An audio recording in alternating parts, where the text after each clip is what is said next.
music.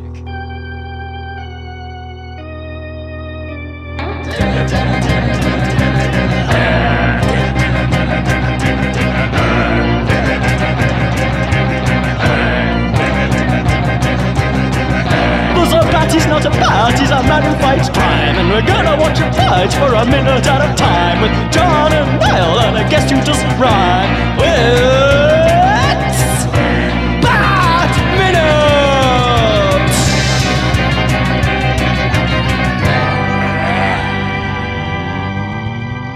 Minute! Attention, citizens of fair Gotham, welcome to Bat Minute of the Phantasm, the show that was certainly worth the wait. I'm sure you'll agree. I hope you agree. Please agree. I am one of your hosts, John Parker. And here I am, also in need of a Neutron microscope. It's me, Niall McGowan. I don't want to spoil what's coming up, people, but I tried my best to research neutron microscopes. It was far above my level of pay grade? My pay grade, yeah. I read, for about an hour, I was reading about microscopes, and after that hour, I was just like, I don't understand a single thing. I just I think it is very much just like they wanted to put down a complicated thing to make it sound fancy, and I was like, yeah, neutron microscopes. Yeah. But as you'll see, it does make a bit of sense. We will get there. This is minute 3. We are rounding out our first week back. Isn't that weird? Doesn't it feel odd? Yeah, I'm still getting settled into this new 2D format here of like, oh, these characters, they're so two-dimensional this time, but not in terms of their personalities. They're even more three-dimensional than any film we've watched previously. But well, you could say that about some of them, certainly. Yeah, absolutely. And minute 3 starts with some top-quality product, and it ends with something we're very familiar with now, fleeing the bat on foot. I have to say, too, like, in terms of, this being kind of every frame a painting, because literally every frame was a painting. The opening shot of this is, like, it's one of those ones you could put up as, like, a painting in your house of just gangsters doing something, and then seeing a bit of the rooftop with just Batman's silhouette on it, because it's like, it speaks 1,000 words right there. You know exactly what's going to happen. So that's what I love, especially like, watching all these movies, playing video games as well. You've got a slightly different idea, but you know he's going to burst in. You know he's going to mess him up. He's on his way. Yeah. Your deal, it ain't getting done. I should mention that in the novelization, they do clarify that he has a little listening device set up on the roof so he can actually hear what they're saying. He's not just going from rooftop to rooftop, just bursting into business meetings, hoping like, all right, you guys must be up to something, right? He's got the wrong one 5 times in a row. It's like, God damn it. It's like, Batman, he broke in last night, broke my goddamn arm. I was just talking to my buddies. I had nothing to do, we weren't even doing anything. Just watching the game, having a few beers. Oh. I think there's never any chill about them, though. It's always like, as soon as he shows up, they're like, go kill him! Like, there's no, like, Batman, what are you doing here? Like, no, this is a legitimate business meeting. We're just talking about the new horse that we've bought. Like, we have no quarrel with you, good sir. My apologies. Certainly never any Joe chill. No. I wanted to say that, but I didn't want to interrupt. Other things, going on in terms of these guys chilling. We do see the layout of this long table. Not Bruce Wayne table long, but long enough. Oh, it's getting there, isn't it? It's certainly ostentatious. But it seems like they've got a bottle of generic yellow liquid on the table. That I'm choosing to believe is a bottle of Danny DeVito's Limoncello. Is the hot new product of 1993. That's a good call. I was going to ask you, what is that? Because it seems to give off the vibe of a whiskey, but it clearly is neon yellow. Yeah. I mean, unless it's some sort of under the radar Gotham whiskey where it's like, yeah, they took that off the market. Like they bought it from some other gangsters who were trying to get rid of it. Basically, it's got venom in it. Yeah, but it could well be. It's like, oh yeah, no, this is the latest in highbrow alcohol. And then like, you sure? And then like the next month, like, no, that whole company got shut down. Those guys were just trying to like pass off a load of stuff that they bought illegally through, via Mexico or something. Batman had to bust into that meeting, 10 minutes ago. And he's like, all right, Oh God! All right. So who did you sell it to? Oh, Chuckie Sol. Yeah, I'll bet he's up to something. All right, I'll go down to his place. I'm choosing to believe that's the truth because that's a big pour if it's limoncello. That's a drink. I enjoy it, but it's got to be the right time, the right mood, the right atmosphere, and the right pour. You don't want a lot of it. Yeah. Although they're just up to the goddamn tip of the glass, these guys. But I was slightly worried though because I was trying to work out there seems to be food on the table, and we do see not to jump ahead, but we're here now. Might as well jump ahead to that little bit. Later on, you do see that the food on the table is a single slice of pizza for one guy. And it did kind of get me well, it's yellow liquid. It's this isn't like a pizza and pop situation, is it? It's come up, we're going to go over the counterfeit money. I got pizza and pop for everybody. Hey. Also, did you notice, I don't know if it's just me being picky, right? But these guys, are they eating pizza slices out of a bowl? I think it might be. I got the vibe of when you go to a party and people bought we bought plastic things, but we just got a thing of those kind of plastic half bowl, half plate things. It's it's the spork of containment, for your food.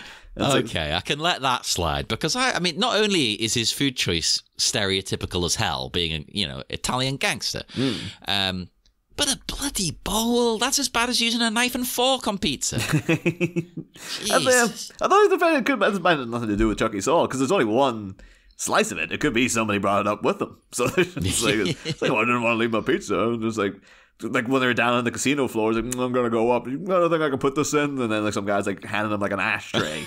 I'm yeah, put it in there. That's fine. It's clean. Well, it's fine. I suppose they're all dudes. They're bros, right? They don't have cutlery. They don't have plates. They don't have flatware. So you just get something out of the cupboard. Yeah, you just get whatever. You go to someone's house for some drinks. You forget to take a glass or something.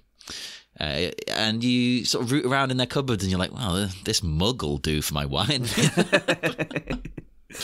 I like that kind of vibe. The one thing I do here, because knife and fork on pizza is bad enough, but when it's plastic knife and fork, it could be Batman was just gliding around and saw that, and he's wait a minute, no. This is a crime against Italian cuisine. I gotta go take care of this. This guy.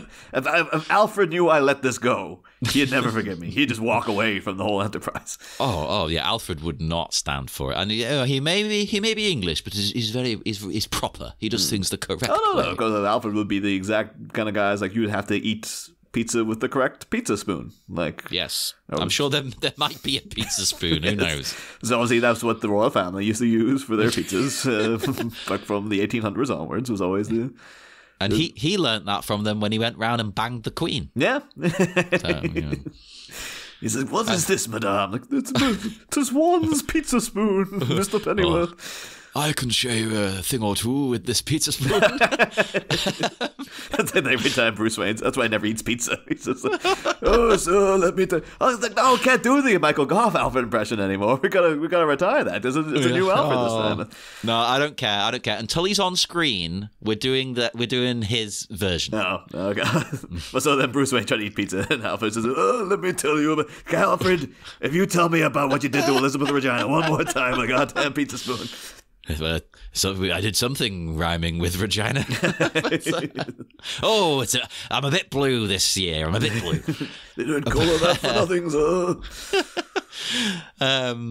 So yeah, we're in this corrupt casino. Every casino in the world's corrupt. Now the lead gangster, you mentioned him, Chuckie Sol. Yeah. Although I think he's just referred to as Mr. Sol for this minute, but we know him to be Chuckie Sol later on. He's Chuckie Sol. Now, he says that, I think you'll find that the product is worth the wait, which I love, right? Because clearly it's actually, with that wording, it's about drugs. But they can't say it's about drugs. So they just shift it like, well, what else are they doing? Make it money. Make it money. Yeah. Because you don't call money product usually. You call cocaine. Well, that's because I was sort of wondering what the scheme presented is, because it seems like it's counterfeit money. He's created an entire case of millions of counterfeit dollars, I guess. But then he also says, "I want it laundered through the casino." And so I was like, well, money laundering is a different thing. Money laundering is when you have to kind of get rid of a load of illegally obtained money that you have. Yeah, but I think what he means is like basically get this money into the casino, and then when people win, you pay out with this. Yeah, so you're not actually losing any money. I think that would seem to be the scheme. It's like, okay, I spent a bundle on here. Now we can't even afford proper silverware anymore. We got to put things in plastic plates for the pizza. He sold his antique cutlery and stuff. Had to get rid of my beloved limoncello addiction, but now I want just pizza and pop when I'm up here. But the other thing, so it would seem the crime that's being committed here is that the casino is running, but he wants to introduce millions of dollars of counterfeit money so that whenever people win, they're winning fake money. Yeah. And that seems like a thing like, okay, I get it as a criminal enterprise, but it seems like it'll be easily traced very quickly because as soon as if you win big and you go out and then people are instantaneously like, this money's counterfeit. But I guess maybe it would take, because it's supposed to be like so exact, it would be like months, if not years, until somebody realized though. But like, I don't know how long it takes to track, like, or to notice that money's counterfeit. Like, oh yeah, I don't know. It's wild the lengths people go to, and also I suppose what you could do is you could cut the counterfeit money into the real money. So someone wins $1 million. You only give him half in real notes. You're generous. Half. I'll be like, you give him like a grand. It's an example, Niall. It's an example. So that's what you're not giving 100% fake. You're like, you're slipping it in. You're slipping it in. Maybe I'm just thinking. That's too, what she said. Because my vision of like, okay, so you got fake money to get, and I'll be like, well, people would buy it. But would you notice if you went into a shop to buy something that the money was counterfeit? Because people would usually just take it off you and put it in the till, and that's it. Like, at what point would someone go, that money's fake? I guess it's hard. I got trained at spotting it when I worked in a shop, and it's not easy. People go, they look legit, and on first glance you're like, yeah, okay, like you don't question it. So you've got to have a real eagle eye, or the counterfeit is so bad that you're like, come on. You can feel it sometimes. It feels different. The bison dollars from the Street Fighter movie. I think that people poo-poo that movie. That's a great twist at the end when you think like Sagat and DJ think they've stolen all like millions and like half the like most of the ransom money, and then they open the case and it's all Bison's bullshit, bison dollars. So they're just like throwing it into the wind. It's like, oh god damn it! Hey, next time it's your birthday, I'm going to try and get you bison dollars off Etsy. Oh, that would be very much appreciated. You tell them it's down to Raul Julia's stubble. It's exact. Yeah. Now, that's the thing here. He says how exact it is. You brought that up. Like, nobody can tell the difference here. Now, I just thought, like, I don't know the ins and outs of faking cash, but it must, in this day and age, it's got to be really hard to do, right? Because they've gone to so many lengths to update the notes, especially in the last few years. Now we've got here, I know it's old news to some countries' listeners. I know some of you have had this for ages, but in the last few years, they've switched over to like the plastic notes. They're not paper. And there's like a see-through bit, and there's a hologram, and it's got all those weird spirograph things on it. It's like, wow. I hate the plastic notes, though. I just do not like. I know they don't crumple. They're great. It's like, I kind of like old crumpled notes. I kind of like the romantic in me. I get that. But the problem, I don't know, I'm in the middle because I've experienced both ends, right? When I lived in Pakistan, the notes there were so used and so crumpled. Sometimes they were just like, they were almost soggy. Like they were just a big floppy. It's like, oh, and they're like covered in stuff, and you're like, oh god. I had some with blood on once, and I'm like, oh jeez. Was it your blood, or just you randomly got some that just had blood on it? And you're like, I randomly got some with blood on. Well, I don't know. I can't clean it. It could have been some counterfeit notes from my guys who were trying to they end up getting the crap kicked out of them by Batman, but the notes still went into circulation. Well, actually, that kind of ties into something here. So I looked up because he says about Ben Franklin. Yes, yeah. So I was like, out of curiosity. He says, of course, you would. You're like, I'm the genius, the soul. I love how like I love how congenial this is for a gangsters meeting. Like, Yeah. because I've watched, The Sopranos and stuff, and every Boardwalk Empire, all those things. Anytime there's a gangsters meeting, there's always a wild card there. There's always this vague, ominous kind of thing of like, we're getting on, but like, this could turn sour any second. Yeah, it's going to be a power play. Someone's going to have to make sure that you don't, or they're just breaking balls. As they would say in The Sopranos, they're busting balls. They're breaking balls constantly, and then they bust too many balls, and then somebody ends up getting offended, and a fight breaks out. Yeah, they're never actually friends, are they? Yeah, even when they're supposed to be lifelong friends, there's always this kind of like, this can turn any second.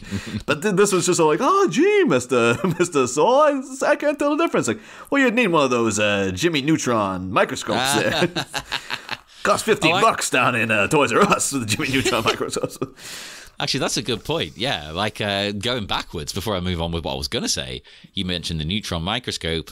And they say you'll need one of those. This is identical down to Ben Franklin's stubble. And as I said, I tried to study neutron microscopes to see if this makes sense, and it was so complicated. I was just like, what? But what I got from it, to keep it very simple and short, is basically, yes, it sounds like a neutron microscope would help. Because this one quote I've got, it says, neutrons have a set of unique properties that make them better suited than light, electrons, or X-rays for looking at the physics and chemistry going on inside an object. So I would assume, okay, I'm taking this very literally. Yeah. I would assume, maybe at the base level, there's something different within the makeup of this money, Yeah. So he's saying, the printing is the same. You're never going to tell by eye. I know really he's just saying you need to look closely at it. But I take it to an extreme. But yeah, the Ben Franklin thing, I have never been to America. So I was like, well, yeah, I always hear them calling, these notes like slang terms. So I was like, which one is the Ben Franklin? He's the C note, I believe. The C note? Yeah. Ooh, tell me more. Oh, I think it's 4th century, so it's $100. So it's like, okay. it's a C note. It's a cool C note. I'm hip with the kids, John. I know all the slang. Well, it's weird. It's all weird to me. So it's $100. Yeah, that's what I got as well. My first thought was, why forge $100 bills? What I would do, it would be to forge the lower value notes. Because who would do that? If you've got trillions of $1 bills, or I don't know the denominations in America. What is it? 1, 5? I don't know. What's the smallest one? I don't know. I think maybe because these are bills to be paid out by the casino. So maybe it's like, because you go in, you get your chips. That's true. And then you're like, okay, so you won $10,000. They're going to be like, well, you don't want to come out with okay, so 1, 2, 3. Yeah. So I want to come out and be like, here's stacks of hundreds, so you can get on with it, and you don't have to cut around friggin' a suitcase packed full of $1 bills and stuff. I withdraw my skepticism. That does make sense. You'd rather get it in hundreds, right? Yeah. Well, actually, I'd rather get it just sent to my account. But this is the 90s. Of course, old crypto bro John Parker over here. I want it in Bitcoin. That way, the money's working for you. Exactly. One thing that I did find out, because I looked into just the Ben Franklin been on the note. Because the way over here, I think it'll finally friggin' change. Because she's dead now. But we grew up in our lifetime. What's on all the money is just the Queen. She's everywhere. Well, yeah, but there's other people on the other side, but I couldn't tell you who it is. Yeah. Oh, no, it's always some old fuddy-duddy. It's someone, yeah. Sir Ian Pace from, 1865, and he was the treasury of what? Yeah, and you get this guy invented this special plow. Okay. But no, apparently the U.S. currency, they're just swapping things around all the goddamn time. Although, to be fair, saying that, Ben Franklin's been on the $100 bill for longer than Lizzie was on our currency. It's gonna be weird though, because again, I never even handle currency now because I just do everything by card. Because yeah, it's rare, yeah. So, but I kind of will be when Charles is on the money. Oh, it's gonna be. I'll kind of want to go to a cash machine to get something out just for the novelty of it. Because someone new on the friggin' notes now. Someone at work showed me they've got a Charles coin. Oh. That's the first one I've seen. Oh, wow. And let me say, I don't want to be mean to him. Well, I do want to be mean to him, but, you know, the picture on the coin is very flattering. It really puts, as a history student, it really does highlight the fact that you cannot trust ancient art. Those coins, those portraits, they're lying. It's actually, instead of an actual portrait of Charles, it's like, oh no, it's a carving of Dominic West from the guy who played him in The Crown. Hey, why not do it? Do it. People are going like, is that McNulty from The Wire? It's like, no, that's Prince Charles. Same thing. Yeah. They got a Christ cross. It's like, why is Omar? Why is Michael K. Williams on a coin? It's like, damn it, they got the wrong one. Now, I mean, despite being a history student, most of what I know of Ben Franklin and US history in general comes from the video game Day of the Tentacle. Oh. And that's all facts. It's a factual game, totally. Yeah. I mean, an evil scientist ends up creating mutant tentacles with toxic waste, and you end up traveling through time. It's crazy. It's totally true. It all happened. But the LucasArts wiki, because it was made by LucasArts, one of the greatest games companies of all time. So you went for it. I better look into Ben Franklin. I'll go to the wiki for Day of the Tentacle. Yeah, well, it's very important because I thought this was just a nice little line. It says, Ben Franklin, in the game, speaks rather jollily, but in reality, he was born in Massachusetts. And I was just like, what? Why can you not be jolly from Massachusetts? Is it a miserable place? I was like, we laugh at that, but then everyone in America is just like, no, it's not very understandable. You don't want to go there. No. It's like, might as well. It's like one step above Delaware. That's how bad it is. We don't talk about Massachusetts. Have you looked at the image of Franklin on the bill, though? Yeah. Because he looks like he's not happy. Like, he has a kind of like... Yeah, he's like, I'm from Massachusetts. Yeah, he's kind of sitting there like a puckered lips, kind of like, can you hurry this up? It's like, you know what it probably is in reality? It's like he sat there getting his portrait done by the artist. And it's just, it's been 5 hours. Can you get a move on? Why does he start with the hands? Start with the face, and then you can just make up whatever the hell you want after that. The hands aren't even going to be on the nose. Say, no, go right down. I'm starting with the shoe buckles. God damn it. Oh no, I do quite like the visual of American money. It's odd to me that it's green because I don't know, over here they're all different colours. But if I was going to assign a colour to money, I'd go with like a kind of reddish tinge. Maybe. No, I'm a big fan of the whole. Maybe because I just like it in gangster movies and stuff when they talk about it. Like, oh, nothing more important than the green. Well, it's a cool like visual. Like for instance, when you see the shot of them from really afar, I know it's an animated movie, so it's a bit easier to see anyway. But when you see, Batman looking at them, like, you instantly know what's in that case. Oh, totally, yeah. Like, so I like that. Whereas if it was our money, you wouldn't, in a cinematic sense, you wouldn't know what that was until you got closer. There's kind of some purples, some browns in there. One thing, though, I did look up, though, because as I said there, they only had... Ben Franklin's only been on the $100 bill since 1914.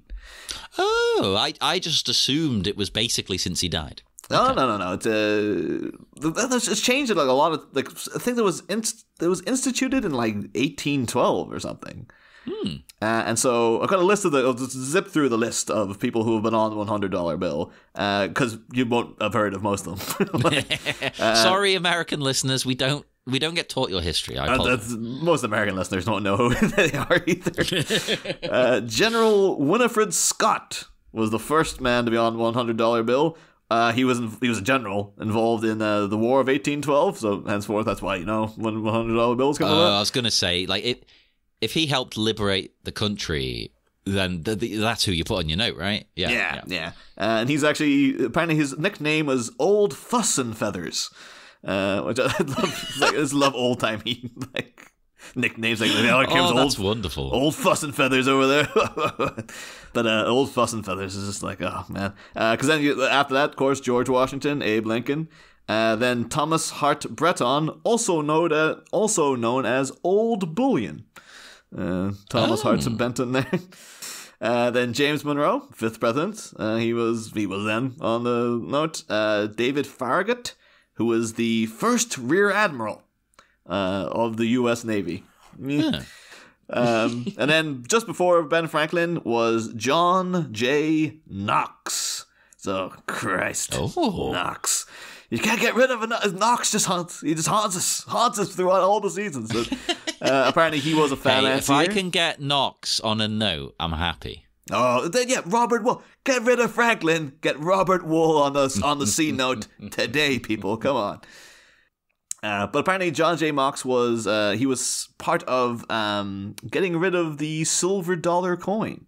Apparently, so no man that Two-Face would be a fan of, I guess, either. Well, why did he want to get rid of it? It's quite funny because over here we did the opposite. Like we used to have pound notes, and we phased them out. Like I barely even remember. There was a couple of them still knocking around when I was a young kid, but I don't know if I ever even handled them. Maybe it was just done out of stubbornness towards the UK, like after the Civil War and stuff. They're just like, what, they're swapping the coins? We're getting rid of the coins. We're getting rid of them. We don't need them anymore. We're swapping the notes. We're going to do the opposite. Yeah, screw them. We're so independent now. We don't need them anymore. Okay, I support that. The only other thing I really got of interest on Ben Franklin is that because this movie is in fact a murder mystery, Ben Franklin himself involved in a murder mystery. It was only uncovered in the 90s. Yeah, but because for many years, for 15 years, Ben Franklin lived in London, and the appropriately creepily named 36 Craven Avenue. So Craven Avenue. And then when the Declaration of Independence needed to be signed, they shipped them back off to America to sign it. And wait, so he wasn't even there for the fighting? No, well, I don't know. I don't know the exact, wheelings and dealings of Ben Franklin. John didn't look into his every move, but no, it just said in this article, when they had to sign the Declaration, I was like, all right, come back over, Franklin. Actually, hang on a minute, don't they? Is it Ben? No, there's someone they make a joke about in Hamilton about how he was abroad and they brought him back. Is it him? Right, no, it's not Franklin. I'm thinking of Thomas Jefferson, who's also in Day of the Tentacle, I believe. They had all your favorites. Franklin, Jefferson, the Tentacles. They're all in it. Yeah, Washington's in it. There's a great bit where you have to...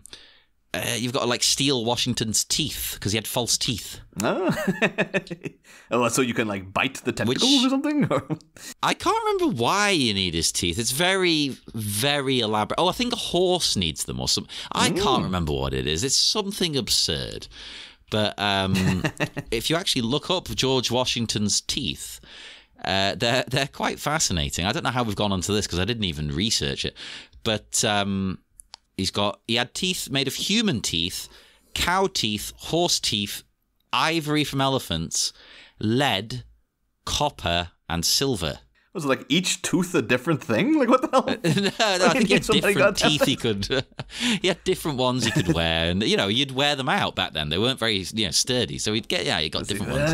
I think the horse teeth today. Yeah, pop in some different ones. I actually, looking at them, I assume he had not one tooth. This is a full set of dentures I'm looking at. Oh, no, I imagine back then it probably was just that's probably why America's so obsessed with dental hygiene now. It's you want to end up like Washington? He just had to go around with friggin' horse's teeth in his mouth all the time. Right. I know you're joking, but you might be onto something. So we should ask our American listeners, though, did you have the fear of God put into you about George Washington's teeth when you were a kid? And that's why you're all so obsessed with making sure that your teeth are pristine? Yeah, it's a weird cultural difference, that, again, isn't it? They make fun of English people for having bad teeth, but we make fun of American people for having too perfect teeth. Again, though, it's just the whole, they got rid of the notes, so we're getting notes. They have crappy teeth. We're going to have the best teeth in the world. I get it, though. I get it. There's nothing wrong with it. But yeah. So Ben Franklin, though, so he comes back to the States, and then in the mid-90s, when people were, trying to, a historical society was doing up 36 Craven Avenue, they discovered in the basement, or like, well, it wouldn't be a basement over here, but like in the cellar, 15 skeletons were buried in. Whoa. Yeah, and they carbon dated them or whatever back to Ben Franklin's time, and so for like a minute they were like, was Ben Franklin like a serial killer? Like, what the hell is this? Oh, that would have been absolutely fantastic. Sorry. The thing is, too, apparently he was like the Grand Master of the Masons in Pennsylvania. So they're like, well, he did have shifty activities. You know, he wasn't no Boy Scout, I guess. But no, apparently then sacrifices. Yeah, but when he eventually then they did discover that it would have been the work of his young friend and protege, a Dr. William Hewson, who was one of the guys who sort of like helped define the study of anatomy today. And basically it was that like, well, back when anatomy was in its infancy, they wouldn't give you cadavers. So the theory is that basically him and a bunch of other guys are going and digging up bodies, studying them illegally in this house, and then burying them when they were done with them. And okay, yeah. I mean, they could have been killing people, but like it seems more likely they probably went out and just like dug them up, and then they're like, all right, Ben, you don't mind we keep like 15 or so bodies in your cellar? He's like, nah, going back to America anyway, guys. Go nuts, do whatever you want. Well, that's the thing. You know what? It might sound in this day and age a bit morally reprehensible, but that was the only way to do it. It was the only way to study and to learn and to understand about the body, because there was especially a very strong religious sort of thing saying like, no, don't desecrate the corpse. Yeah, but then you wouldn't find anything. If you do that, you won't learn nothing. So it's the same thing like, you know, Cho Masters of Sex with Michael Sheen. It's just like, he's a fussy-duddy old professor, but he's like, they keep telling him, you can't study human sexuality and, you know, how people make love and all this kind of stuff. And he's like, but you gotta to find out what the hell makes people tick, so I'm gonna do it anyway. And the only other thing I know about Ben Franklin is from the U.S. Office, for that episode where like the Ben Franklin impersonator is just hanging around the office the whole time. And he's played by Andy Daly, who is like from, you know, Review with Forrest McNeil. Like, Andy Daly's in tons of sitcoms. He's one of those, like, it's that guy. But he had the thing, I always remember I think I saw him interviewed, or like, it might have been Mindy Kaling or someone was talking about it, but like, because I think she wrote the episode. And she was saying like one of the most amazing things she ever saw was that like she didn't realize that Andy Daly had gone and like memorized everything about Ben Franklin on his Wikipedia, because he thought like they just improvise everything, and he didn't realize like, oh no, it's a very strict script here. Like you don't have to do any of that if you don't want to. But the thing is then that like Dwight obviously gets into an argument with the guy because he wants to prove that he's not the real Ben Franklin and all this kind of stuff. And so he just keeps asking him question after question. And they were all scripted answers until Rainn Wilson decided to like improvise a question. And he said to Andy Daly, like, you know, so were you nearsighted or long-sighted? And Andy Daly, without missing a beat, goes, both. And that's why I invented the bifocal. And like Rainn Wilson's like, what the fuck? Like, and he didn't realize that Andy Daly just knew that from memorizing the Wikipedia. And he's like, holy crap, it actually paid off. And apparently when on the outtake, you can see everybody going like, what the hell? Jesus Christ. So, oh, that's amazing. I didn't know that. Holy crap. Yeah, because of that now, we're all now aware that Ben Franklin invented the bifocal because he was both nearsighted and longsighted. I tell you what, that is an impressive invention, because I can't think of anything worse than having to constantly be swapping glasses or taking them off even. Yeah. It's a real testament to the guy for having the thing of like, I've got a problem that seems to be very unique to me. No optician can seem to help, so it's like, all right, I'm going to have to go and sort this out myself then. So actually, going back to the plan here, I just want to bring up one thing I thought, you know, despite what you said, I thought it was quite a good idea, because he specifies he doesn't want to do it all at once. Mm-hmm. $500,000 per week, making it $750,000 by March. So this is... this is a good plan. It's like, we're gonna trickle the fake money in. We're not just gonna suddenly dump a load of fake cash in there, to dole out. No. It's gonna slowly come in. But at the same time, that's quite complex for a kid to understand. I think a kid would just be like, yeah, we get the Batman. Oh yeah. I think that's why it's so briskly moved past. It's really just like, okay, this is established that this is what they're doing, and then hey, Batman's here. Like it's I have to say it's very one, just before we get to the Batman of it all, I do enjoy that it's like, again, like how congenial they are, because Chuckie Sol is just kind of like, anybody got a problem with that? And everyone's just like, no, that's great. Yeah, it's like that guy with the bow tie. Yeah, the guy with the bow tie is kind of shrugging his shoulders, like, no, that sounds fine, man. Yeah, I'm all for it and stuff. Oh, bless them. Yeah, but then of course we do have, it's such a setup line of like, has anybody got a problem with that? Boom, Batman has a problem with that. So here he is, baby. He should have said that. I do. Also, though, this Batman, he's not one for that kind of. He ain't your Christian Bale or your Clooney's. He's not. Speaks only when he needs to speak. The Conroy Batman, probably going to pay him by the word, I guess. but no, like I have to say, this is one of the things you can really tell. That's kind of like, oh, this was something that was scripted originally to be for TV, then for straight to video, and then bumped up the feature, because there's no build to Batman arriving. Like, it's so quick that it's kind of like, well, you see him all the time. We don't need to. It's just like, there he is. Like, it's the 89. You saw him last week. Yeah, it's all good. So like in 89, they had the whole big you see him descending from the background, and then like, even in Returns, they had the whole the signal goes off and him standing up, and every Batman film we've covered thus far always has like it's here he comes, kids, it's Batman, and this one's just like just get it over with. I think now we're living in a post the Batman world. And obviously, we talked about it. We did a whole review of that movie. That came out between seasons, but I think that does have, like, for my money, I think that does have the best intro to Batman of any movie. I think I'll go on record with that. And that's even scenes where even a scene where Batman himself is not featured. Just the build up. They do the build up to him so well, of him narrating things and just them showing you how terrible Gotham is, and then just like.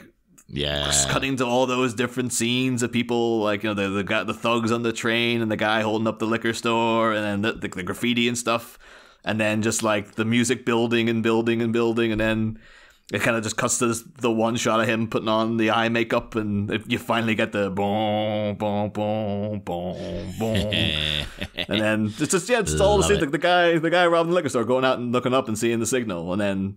The music goes into that real and he looks down the alleyway and he's just like, not today, no. I remember I was in tears in the cinema. I was like, holy Christ, this is everything I love about Batman. And he's not even in that scene, but it's like the best introduction to Batman scene that I think there's ever been. And even then, when they actually do introduce him, it's almost as good, because you hear him thundering down, and then you just hear like the footsteps approaching, and then he finally just appears in the screen. They're like, that's how you introduce him, but in animation.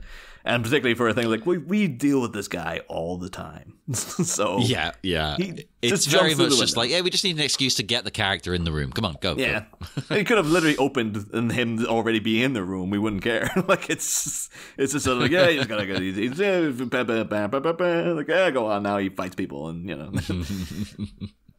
I love as well the way the villains all go, get him! Because, that's worked so well for everybody before you, hasn't it? I will say, though, they seem to very specifically, because we do get names of other gangsters. The guy who was like, I can't tell the difference, Mr. Sol, the Barney Rubble kind of looking guy. That's Palmer. And then he does, Chucky does say, Keys, go get him. And the guy with the bow tie runs for him. So I guess that is Keys. Keys is like the muscle. Because everyone's just like, okay, so you're the guy. Maybe it's a kind of a go get her, Ray kind of scenario of, well, you're closest, you do it. But well, I thought maybe this guy was like talking a big game to the boys, like, I could take on the Yeah, that could be. He's like, oh, I always said it. Because everyone else has encountered him, and he's like, oh, I could kick his ass. Who gives a crap about Batman? And then it's like, well, there he is. Keys, go and get him. But go and do it. And surprise, surprise, it doesn't work. Yeah. I was kind of wondering why he's called Keys, though, because I was kind of hoping you'd look in his fist and he'd have keys stick out between the good old fashioned, low budget protection of yourself when you're walking at night. Hey, I do that as well. I know it's mostly common for women to do and things, but no matter how I'm dressed, I'm wary sometimes at night, and I'm like, I'm getting those keys in between my fingers. yeah. I mean, obviously, usually women who will get it the most, but everybody's susceptible to attacks at night. So it's like, yeah, I'm constantly walking. If you see me with my hands in my pockets, those keys are there. Like they're ready to go just in case. Niall's always ready to throw down, listeners. Yeah. But I thought, maybe he has that. That's his little special move. It's like, yeah, he's always got the keys between his fingers. But then I was like, no. But then I thought also it reminded me of, because I think Edward G. Robinson's character in Double Indemnity, who's like an insurance checker. He's not he's not a criminal, but Double Indemnity, one of the seminal film noirs. So I was kind of thinking maybe he is called Keys in reference to that, just to be like, well, the whole thing's noirish. That's what we're doing. So you'd name a character after one of the biggest film noirs of all time. So. Oh, yeah, I could see that totally being a thing, actually. And it's one of those that they throw in for the older people watching. Yeah. Either that or they just thought Keys is just a good old generic gangster name. They're like, Keys over there, and Bugsy, and Tap-Toe Tim. Tap-Toe Tim, I don't know where the hell that came from. Well, he might have a generic name for you, but he's not particularly good at his job. These guys all get battered, uppercutted onto the table, smash everything. It's just a mess. It doesn't go well from second one for the bad guys. It's to the point where the gang have to go for their guns immediately. It's like, screw this, shoot the bat. Because nobody's ever tried that, right? Yeah. That's the thing, though, is because, again, we talked about, in the opening episode, this is what we're talking about, people. For the first week of any other season, we would have barely started the movie. And now we're already... Batman would take, he would take an entire week to fight people in previous seasons. And this one's, literally within this 1 minute, he starts and ends this fight. And not in terms of it's a quick fight, it's more no, he takes out the entire room. He's that good, and he's that fast. Oh, he's really good. It's a great way of showing how scary he can be without being hyper violent for children. It's a really good one, because he just batters these guys. And he's got the batarang, he flings that at them, and he uses the table as a weapon. And a shield. It's amazing. Yeah, I thought that was a little they probably, I don't know, Die Hard wouldn't have, I don't know, it was a big hit, but him using the table as a shield and them shooting holes in a table makes me think of Die Hard with McClane obviously scurrying on the bottom, trying to get away. And the guy no more table. Well, how's it going, pal? That guy. But of course, one of the main cast members from one of the main cast members from Die Hard is in this movie. So I was like, oh, maybe it is a little nod there to Die Hard, but it's probably entirely coincidental. But it's just there. It's just there, It could be though. I like that. I mean, all I was thinking was okay, I get the idea, but what kind of wood is this made from? Those bullets are going right through, and somehow they're not hitting Batman. Yeah, it's like, Batman, do you respect wood? But clearly not. He's freaking not only using the shield, he also uses it to crush a guy. Yeah, oh god, the way he crushes that guy is my favorite thing. Using the table to crush someone, there's no need, man. No need. I know he's going for his gun, but he's Batman. Just confiscate it. Yeah. This guy ends up he can barely move because he's broken his ribs and crushed his lungs. Well, that's the thing. There is the question of what this table is made of. Because I was like, oh, maybe it's a good solid mahogany or something. It's those bullets are going through it like it's paper. But then when he drops it on the guy, it seems like no, it's got like substantial weight to it because it floors like a 6 foot, friggin' couple 100-pound guy. So it's obviously it's just Batman's that strong, that he can lift that, but also the bullets can still. Yeah, I thought it was a bit of a mixed. I can let it slide in a cartoon. Yeah, mixed density wood, I think, is what we're dealing with here.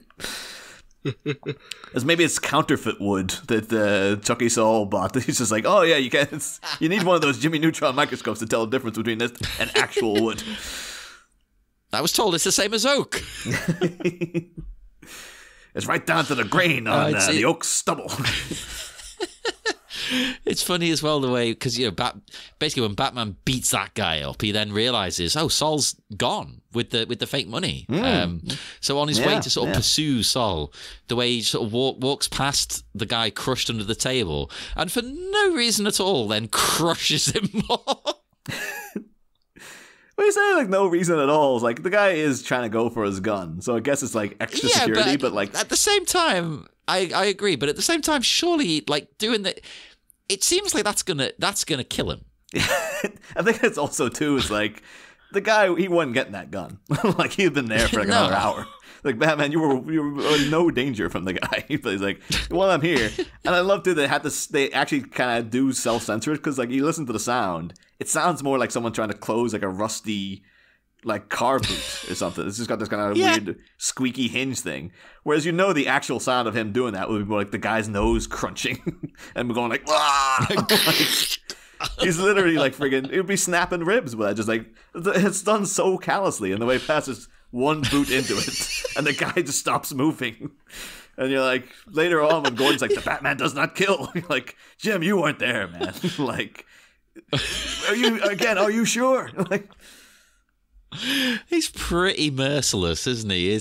I love it though. At the same time, it's hilarious that it's in this technically kids animation that Batman's just like, I'm gonna crush fools. I don't think the Batman in the animated series was friggin' ruthless at times. Like he would do things that like even by like watching it now as an adult, you're like, Jesus Christ, man, calm down. There's one where he like terrorizes a guy who he knows has got like He's got, his kind of health anxiety. He's really germophobic and he's really terrified of getting sick and stuff. And Batman works in a lab and Batman corners him and he puts above his head on a shelf what he tells him is like a vial containing scarlet fever. And as he's talking to the guy, he keeps punching the wall and it keeps getting closer and closer to dunking out over the guy's head and stuff. And the guy's so terrified, and Batman just keeps probably slamming the wall. And of course, it turns out that that's not what's in there. He's just bluffing him. But still, it's just like, Jesus, it's in terms of like the physical violence, like the psychological violence to do that to someone, and like the force at which he's punching the wall is like, I remember watching it as a kid, been like, Jesus, Batman, and watching it as an adult, been like, dude, I don't know if you need to go that hard with this. The guy's already scared. Yeah, that's the thing. Like, and I know these guys are committing crime, but it's money forgery at the end of the day, and you've burst in and started crushing their bones. I mean, they're going to reach for the guns. But a couple other things though before, like, we'll be wrapping up pretty soon, but like before we go, just little tiny things I do want to mention is, one, love the sheer terror on Chuckie Sol's face when he's like clutching the briefcase to his chest, but they take a moment for him to be like, oh no, like I just love that. There's none of that kind of like, oh, I can take the bat about him. He's very much like, I need to get the hell out of here. Like, well, that shows why he's the boss, right? Because he's clever. He knows, oh, you can't beat this guy. There's no getting out of this. Oh, totally. Again, maybe he's grappled with him before. To be fair, it's kind of like, well, this is us dealing with something slightly new for us, because we dealt with gangsters back in the beginning of '89, and then much as the classic Batman story now, really kind of cemented by the Dark Knight trilogy, is always that like you start off with the normal crime bosses and stuff, and then the escalation occurs. So then you get like the Joker, and then you get even crazier villains. It keeps going up. Well, even in Batman Begins, you had like before the Joker, you had friggin' Scarecrow and Ra's al Ghul and stuff. But it escalates into being like the town turns into a circus, and that's what the Long Halloween's about. Of like the gangsters being like, Jesus Christ, like what's all these freaks everywhere? Like, whatever happened to good old fashioned suit and tie criminality? You know. But this is also in a established Gotham that has like. Batman's been active for years, I guess, but these guys are still like, no, we can pull this off. Like, we can still do criminal stuff, despite all these other crazy things happening around us. Like, no, we'll still go and launder counterfeit money. Like, what would... It's not as if we'll ever get caught. It's like, of course you're gonna get caught, you goddamn idiot. Well, maybe they think... Maybe they think because Batman's so busy with, like, the Joker and things, this will fly under the radar, you know? Although that's one thing I do have to point out, though. I guess... Because they're in a place called, well, again, a giant neon sign called the Shady Lady Casino. I guess gambling's legal in Gotham. Yeah, now this is another thing that confuses me about America, is I don't fully understand the gambling thing. Like, some places it seems fine and some places it's not. Whereas here, I mean, you can just gamble anywhere. I could go out right now and gamble, you know? Oh, yeah, totally. Just the friggin' betting shops on every street corner. Like... There's one about 2 minutes away from where I am right now. You know, I do think gambling can become a massive problem for people. Like you mentioned, you know, someone we know had a gambling problem. So maybe you should restrict that. I don't know. You know, I'm not a lawmaker now. When you becoming John Law, literally John Law over there. That's my new show, Johnny Law. Old crypto bro John Law over here. There's, of course, the big thing in the room here is, of course, the voice of Chuckie Sol. But like the episode's run quite long, and he does feature next week. So maybe you should, unless you really want to get into who's doing the voice now. Should we leave that until next week? Let's save it. Let's save it because it's going to be. Yeah, I think that'll be good to do on Monday, I reckon. The only other thing I'll say is I like that Sol flees at the top of this building, you know, heading over that weird little bridge to the parking garage opposite. Because I thought, well, that seems like a good place to lose somebody, to be fair. You know, not a bad idea. We all saw that Seinfeld episode. That'd be a great meme, actually. The Phantasm just wandering around. It's like, where did I leave that guy? It's like, where did I leave that corpse earlier? Yeah, see, it makes sense, right? If you're Chuckie Sol, you're going to lose him in the parking garage. Just go hide by the Phantasm's car. You'll never get there. It'll be fine. I did notice that they made a point of writing like no entry and stuff. On the door that he comes out of. So I do kind of thinking that little weird bridge, that must be like exclusive for these guys. That's why there's a weird, like, it's not incredibly dangerous. Why would you put a bridge up that high? It's probably because it's not supposed to be there. It's probably an illegal bridge that these guys have like, well, it's our casino. We don't care. We're above the law. So like, yeah, we install a little bridge for us. No one else gets to go straight over to, you know, the suite, as it were. So I think that's a nice little touch, though, that they put there. That's, but now the only other thing I would note is that, because of course going through the novelization, should say, the novelization of Mask of the Phantasm is written by a guy called Geary Gravel. Oh, what a name. Oh, yeah, it's a fantastic name. Although it also kind of sounds like somebody taking the piss out of an American accent and saying Gary Gravel, like Geary Gravel. Geary. Yeah, Geary Gravel. But we'll get into more of Geary Gravel later on. But I just like the point that he kind of paints the room to be much more gauche than it is. And like, it's quite a swanky little room they got here in the actual cartoon. It's very like minimalist and stuff. But he, of course, describes it as being like, you know, plush, friggin' fur, purple velour carpets and like tacky gold everywhere, and like there's mermaids carved into the wood table. Like, it really seems like a really tacky kind of knockoff Vegas casino they're hanging out in. Yeah. And at one point I just like the wording he used. He says that when Batman takes out everybody, he throws one of them into a cabinet of statues shaped like famous Ididsiists, which is a word I was not familiar with, and I had to look it up, and it's just a swanky word for strippers. Ididsiists. Oh, okay. I've not heard that word before. I like that. Yeah. So it's kind of like if you want to, if you are, that's your chosen profession, but you go to a family get together and you don't want to explain what you do and get all the people glaring at you. Refer to yourself as an Ididsiists. Or an yeah, but the next question will be, what's that? Then you go like, oh, it's complicated. You don't want to know. You wouldn't understand. Yeah, it involves money, and there's a lot of high rollers there and stuff, and it's there's a lot of late nights, that kind of thing. It's very boring, Wheeling and dealing, transactions, Yeah. Although, as I say, in this modern day and age, people shouldn't have any judgment about people who choose to work in that profession. No. Or anything even going beyond that. People, come on, it's 2023 already. 100% agree. It's 2023. It's 30 years since Mask of the Phantasm came out this very year, so good timing, I guess. Oh, it's almost like it was deliberate. One final thing to sign us off this episode is that Geary Gravel also mentions that Chuckie Sol's voice sounds like a cement mixer in need of an overhaul, which is, I don't know if that's a compliment or a knock at the actor playing him, but we'll get into all that next week, I guess. Yeah, we will. We'll be discussing the voice actor in detail. And yes, we will head off now into the dark, dark night. As usual, speak to us on Facebook at the Bat Minute Listeners Cave, Twitter at Bat Minute, Instagram, the Bat Minute. I know you like that one, Niall. And why don't you, let's think, what could you do? Why don't you go to our website, thebatminute.com. There's nothing really unique on there. There's just episodes. But you know what? There's another way you can listen to the episodes right there.